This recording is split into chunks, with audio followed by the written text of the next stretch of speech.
Guys, जहाँ से episode खत्म हुआ था वहीं शुरू करते हैं। सैनिक कहता है, अन्य वारिसों को अलग रखते हुए प्लीज मेरी ईमानदारी सहायता की पेशकश को यंग लेडी के लिए विचार करें। आपसे दिल से विनती करता हूँ। लूसिया बोलती है, मुझे आश्चर्य हुआ कि उसने ऐसा विनती क्यों किया और अब मैं समझ गया कि उसका यही उद्देश्य था। वो हमेशा लगातार यहाँ रहा है इतने समय तक। यदि ऐसा है तो फिलहाल उम्मीद देने में ही भलाई है। प्लीज इसका ध्यान रखिए श्री रेविन वाइंड। रेविन बोलता है, वो लेडी मेरी भावनाओं को समझती है। अब मैं प्यार करने जा रहा हूँ। यह पहली बार है नहीं। ये आदमी लास्ट बार आया था जो एन से संपर्क करना चाहता था। मैंने हर बार उसकी बातों को अनदेखा कर दिया। उसने सोचा था कि मैं ऐसा नहीं करूँगा, लेकिन वो बाद में वो अपना वास्तव दिखा दिया। तुम्हें क्या लगता है वो कमीना होगा? कुछ मानिए रखता है?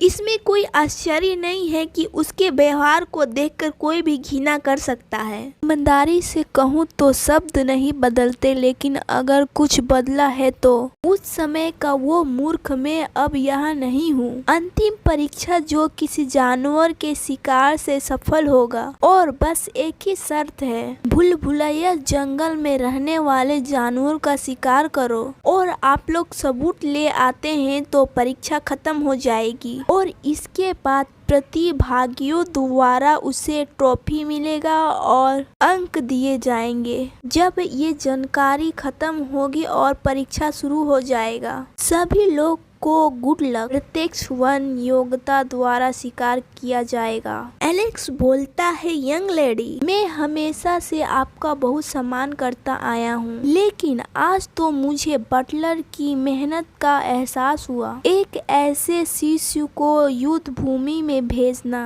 मेरे दिल की धड़कन को तेज कर देता है और मुझे तनाव में डाल देता है। लेकिन फिर भी बटलर ने 4 भेज दिए होंगे, है ना? अगर मैं होता तो मर के लौट कर आता भी नहीं। बटलर बोलता है, चाहे आप मेरी कितनी भी तारीफ कर लो, मैं लेडी लूसिया को अधिक मास्टर का ट्रेनिंग नहीं दूंगा। एग्जाम खत्म होने के बाद एक्स्ट्रा लेसन अरेंज कर दूंगा, भले कितना भी टाइम लग जाए। अगर मैं आज की प्रतिक्रिया को देखकर चुप रहा तो ये मेरे लिए बटलर होने के फर्ज से मुंह मोड़ना है। यंग लेडी ने सच में अपनी काबिलियत साबित कर दी है और मुझे अपनी गलती को सुधारना होगा, तो उसे सही दवा मिलना चाहिए, है ना? रैक्सल बोलता है, बटलर, एक बात है जो मैं एक्साइटेड हूँ। क्या कोल परिवार को कुछ हुआ है? यहाँ तक मुझे याद है मैंने परिवार के मुखिया को बदलाव के बारे में कोई खबर नहीं सुनी है,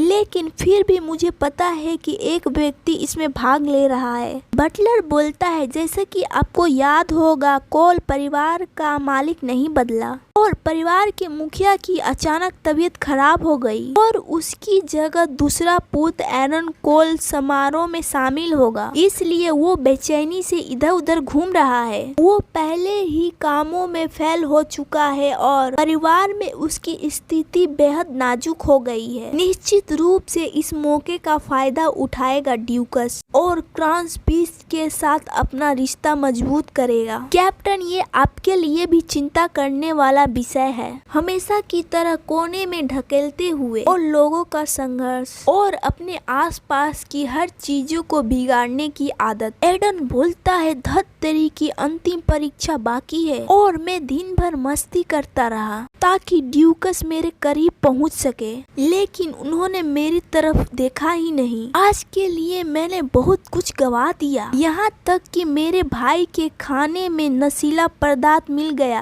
अगर मैं खाली हाथ लौट गया तो सब कुछ खत्म हो जाएगा। मैं बहुत एक्साइटेड हूँ देखने के लिए कि हर कोई कैसा जानवर पकड़ेगा।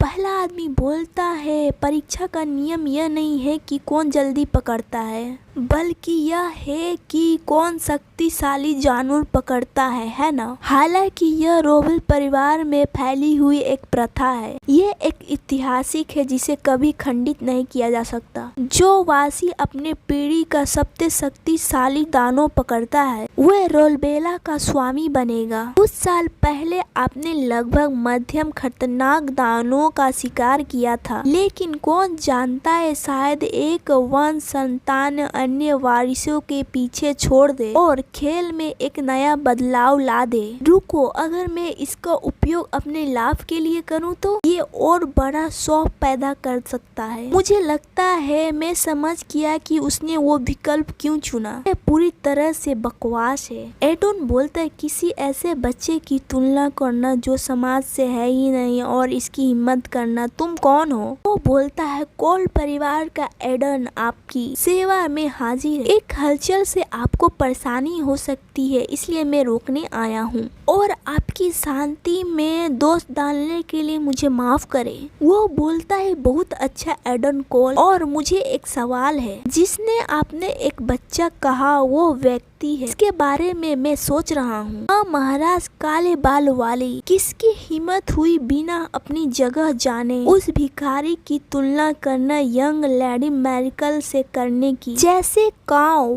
हंस के कितने करीब क्यों ना हो, कभी भी धूल मिल ही नहीं सकता। इंपीरियल क्राउन प्रिंस के रूप में वो एक बच्ची है। बेशक वो चाहता है कि उसकी मंगेतर चमकदार हो, उसके लिए एक नीच कमीने से उसकी तुलना करना अप्रिय होना चाहिए।